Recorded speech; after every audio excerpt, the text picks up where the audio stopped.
నమస్కారం. మహారాష్ట్రకు చెందిన కొత్త దంపతులు చేసిన ఒక అద్భుతమైన కఠినమైన ప్రయాణం గురించిన ఈ విశ్లేషణలోకి నేరుగా వెళ్దాం. విలాసవంతమైన హనీమూన్లకు బదులుగా బీడ్ జిల్లాకు చెందిన అజిత్, ప్రియాంకలు ఎంతో కఠినమైన సాంప్రదాయ మార్గాన్ని ఎంచుకున్నారు. శివుని 12 పవిత్ర జ్యోతిర్లింగాలను దర్శించుకోవడమే వారి లక్ష్యం. ఇది నిజంగా ఊహకందని గొప్ప సంకల్పం. ఈ ప్రయాణానికి పట్టిన సమయం అక్షరాల 9 నెలలు. నిరంతరాయంగా సాగిన ఈ నడక చాలా ఆశ్చర్యకరం. అసలు విషయం ఏమిటంటే, ఏకంగా 11,600 కిలోమీటర్ల దూరాన్ని పూర్తిగా చెప్పులు లేకుండానే వట్టి పాదాలతో నడిచారు. ఈ భారీ లక్ష్యం కోసం వాళ్లు ప్రతిరోజూ దాదాపు 30 నుండి 40 కిలోమీటర్ల పాటు నడిచారు. మండుటెండలు, వర్షాలు, మంటపెట్టే పాదాలు ఇలాంటి ఎన్నో భయంకరమైన సవాళ్లను పాదరక్షలు లేకుండానే అత్యంత ధైర్యంగా ఎదుర్కొన్నారు.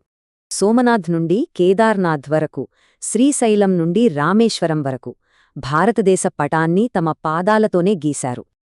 అలసిపోయి కిందపడ్డా జ్యోతిర్లింగాల దర్శనమనే ఆ బలమైన సంకల్పమే మమ్మల్ని నడిపించింది అని వాళ్లు చెప్పడం నిజంగా స్ఫూర్తిదాయకం.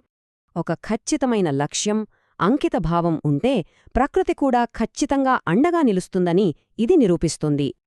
ఈ అసాధారణ ప్రయాణం నేటి తరానికి ప్రధానంగా 3 గొప్ప పాఠాలను అందిస్తుంది. అవేంటో ఇప్పుడు చూద్దాం. మొదటి పాఠం దృఢ సంకల్పం. సులభంగా ఓటమిని అంగీకరించే ఈ కాలంలో అసాధ్యాన్ని సుసాధ్యం చేసిన వాళ్ల ధైర్యం అద్భుతం. రెండవది సంస్కృతి పట్ల గౌరవం. ఈ ఉరుకుల పరుగుల యుగంలోనూ వాళ్లు భారతీయ ఆధ్యాత్మిక విలువలను గొప్పగా నిలబెట్టారు. ఇక మూడవది నిజమైన భాగస్వామ్యం. కష్టాల్లో భార్యాభర్తలు ఒకరికొకరు ఎలా అండగా నిలబడాలో ఈ 9 నెలల యాత్ర నిరూపించింది.